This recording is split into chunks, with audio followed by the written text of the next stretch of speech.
नमस्कार साथियों, कैसे हैं आप सभी।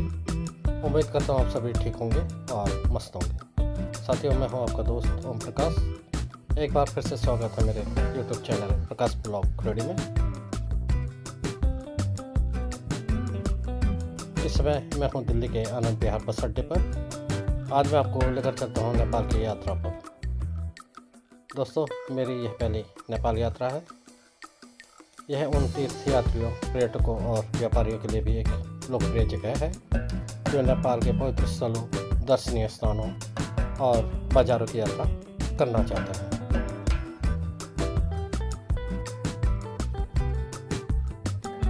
वीडियो पसंद आए तो चैनल को सब्सक्राइब जरूर करें। वीडियो को लाइक, शेयर और कमेंट अवश्य करें। अब हम शुरू करते हैं आगे की यात्रा। मुझे झूलाघाट तक की सीधी बस नहीं मिली तो मैंने टनकपुर तक का सफ़र करना उचित समझा, ताकि मैं अपना समय बचा सकूं और अपनी मंजिल तक समय पर पहुंच सकूं। मौसम काफ़ी ठंडा है और कोहरा भी घना छाया हुआ। अब हम निकल चुके हैं दिल्ली के आनंद विहार बस अड्डे से। इस समय रात के 10:20 हो चुके हैं। आज ठंड भी बहुत ज़्यादा है और कोहरा भी बहुत छाया हुआ है। ठंड और कोहरे को चीरते हुए बस ड्राइवर हमें टनकपुर की ओर लेकर जाते हुए सुबह टनकपुर पहुंचकर आगे का सफ़र तय करेंगे। सुबह हमें सीधे झूलाघाट की बस मिलेगी या नहीं, टनकपुर जाकर ही पता चलेगा।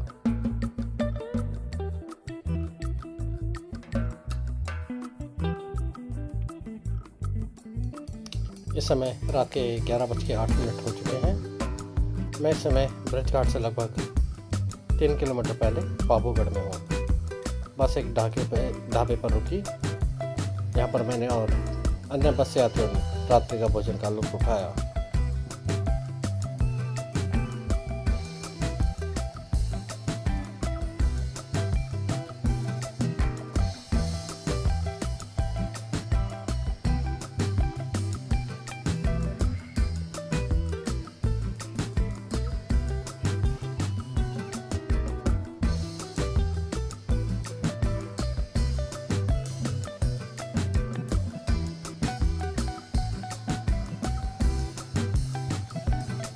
आप देख सकते हैं कितनी कड़ाके की ठंड और घना कोहरा छाया हुआ।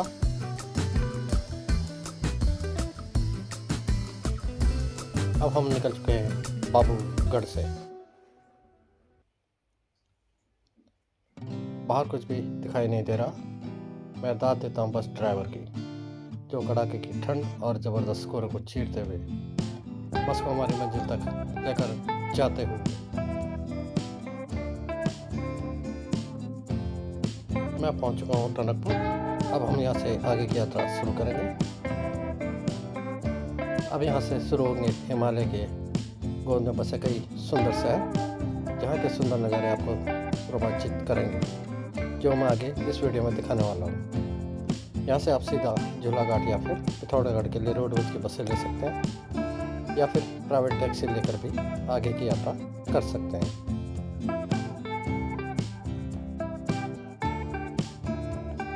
Good morning friends. इस समय सुबह के 5:30 होने वाले हैं। पूरी रात ज़बरदस्त ठंड पड़ती रही, इसलिए मैं आपको बताना चाहता हूं कि अगर आप पहाड़ों पर आए तो हमेशा पूरी तैयारी के साथ आए, क्योंकि सर्दी हो या चाहे गर्मी, यहाँ का मौसम कभी भी बदल सकता है। इसलिए पूरी तैयारी के साथ आए। एक बात और कहना चाहता हूँ कि आप बरसातों के समय यहाँ आने से बचें, क्योंकि बरसातों के समय यहाँ पर रास्ते ब्लॉक होने का खतरा सबसे ज़्यादा बना रहता है।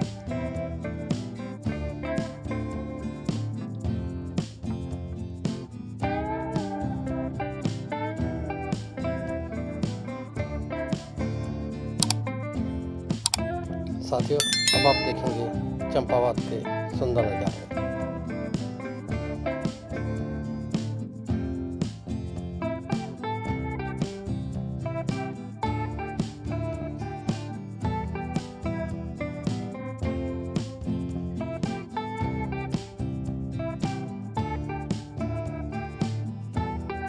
चंपावत बहुत ही सुंदर जगह।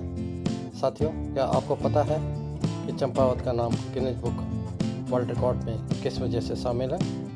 अगर आपको पता है तो मुझे कमेंट में अवश्य लिखें। अगर नहीं पता तो वीडियो को अंत तक जरूर देखें।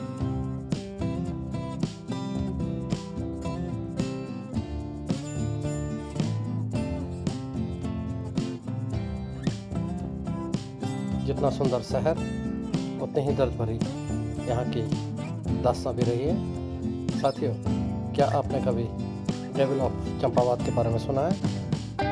कितने लोगों को डेविल ऑफ चंपावत के बारे में जानकारी है? कृपया कमेंट में लिखें ताकि पता चले कितने लोग इस बारे में जानते हैं। तो शुरुआत करते हैं डेविल ऑफ चंपावत।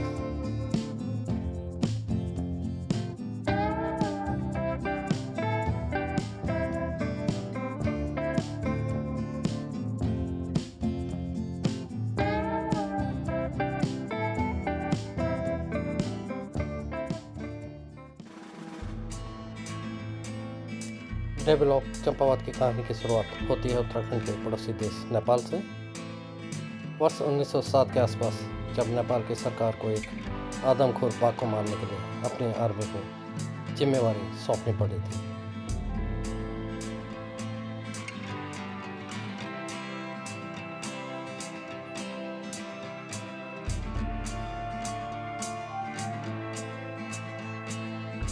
यह खौफ था उस आदमखोर का जिसको नाम दिया गया था डेविल ऑफ चंपावत, यानी कि चंपावत की शैतान। उसकी वजह से घाटियों में हवा की जगह मौत की चीखें गूंजने लगी थी।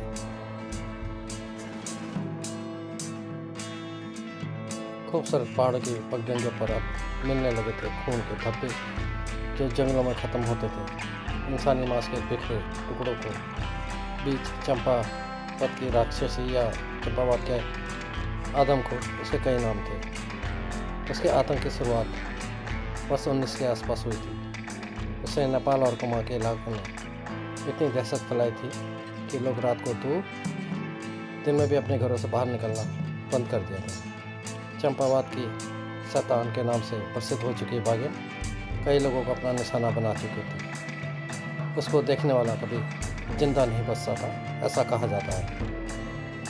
सरकारी दस्तावेजों के अनुसार उस बाघिन ने लगभग 436 लोगों को अपना शिकार बनाया था। असल में यह आंकड़ा इससे भी ज़्यादा हो सकता है। पूरी दुनिया में इतनी ज़्यादा संख्या में किसी भी बाघ ने इंसानों को नहीं मारा होगा। कहते कि यह सिलसिला शुरू हुआ नेपाल में सिर्फ रूपल गांव से। हर रोज़ किसी न किसी घर से कोई ना कोई इंसान गायब होने लगा। तब धीरे धीरे लोगों को समझ में आने लगा कि यह किसी बाघिन का काम है। जब उनको खून के धब्बे और जंगलों में उन इंसानों के अवशेष मिलने लगे, तब जाकर नेपाल की सेना को इस बाघिन को मारने के लिए आदेश दिया गया। जब नेपाल की सेना भी इस बाघिन को मारने में असफल हुई, तब नेपाल की सेना और हजारों लोगों की भीड़ ने घेरा बनाया और इसे टागस को शारदा नदी, जिसे काली नदी भी कहते हैं, यह नदी भारत और नेपाल बॉर्डर के मध्य होने की वजह से नेपाल की सेना बाघिन को शारदा नदी तक खदेड़ने में कामयाब हो गई। लेकिन तब तक बाघिन ने 200 के लगभग नेपाली लोगों और सेनाओं को अपना निवाला बना चुकी थी। बाघ बहुत ही अच्छे तैराक होते हैं, इसलिए यह बाघिन तैरकर नेपाल के दक्षिणी भाग से शारदा रिवर को क्रॉस कर भारत में प्रवेश कर चुकी थी। और भारत में प्रवेश करते ही सबसे पहले उसने एंट्री करी चंपावत जिले में। अब इस टाइगर्स का नया हंट ग्राउंड था चंपावत जिला, जो उत्तराखंड के उत्तरी भाग में स्थित है। धीरे धीरे करके इस बाघिन ने चंपावत में इतनी दहशत कायम कर ली थी, जिसके खौफ के कारण लोगों ने अपने आप को घरों में कैद कर लिया। उन्होंने काम पर जाना भी बंद कर दिया था। लोग अपने घर से बाहर भी नहीं निकलते थे। ऐसा कहा जाता है कि हर एक इंसान को मारने के साथ ही यह बाघिन पहले से भी ज़्यादा खुंखार हो जाती थी।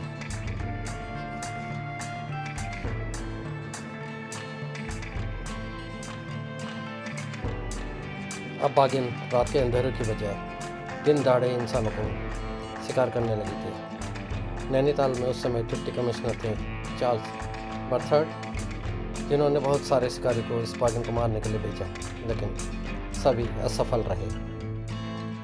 इसके बाद उन्होंने अपने एक दोस्त एडवर्ड जेम्स कॉर्बेट, जिनको प्यार से उनके दोस्त जिम कॉर्बेट भी बुलाते थे, उनकी मदद मांगी।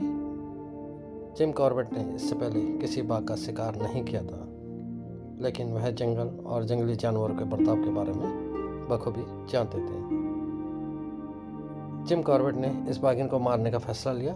जब तक कॉर्बेट ने उस बाघिन को मारा, तब तक वह चंपावत में लगभग 236 लोगों को अपना निवाला बना चुकी थी। इस बाघिन का नाम गिनीज बुक वर्ल्ड रिकॉर्ड में भी शामिल है। दोस्तों, अभी तक वीडियो आपको कैसे लगी कमेंट में ज़रूर बताएं। मेरी नेपाल यात्रा की अगली वीडियो जल्द आएगी, देखना ना भूलें।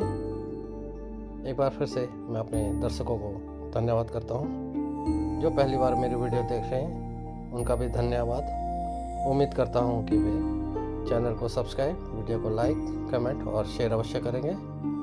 अगली वीडियो आने तक आप अपना ध्यान रखें, खुश रहें और मस्त रहें।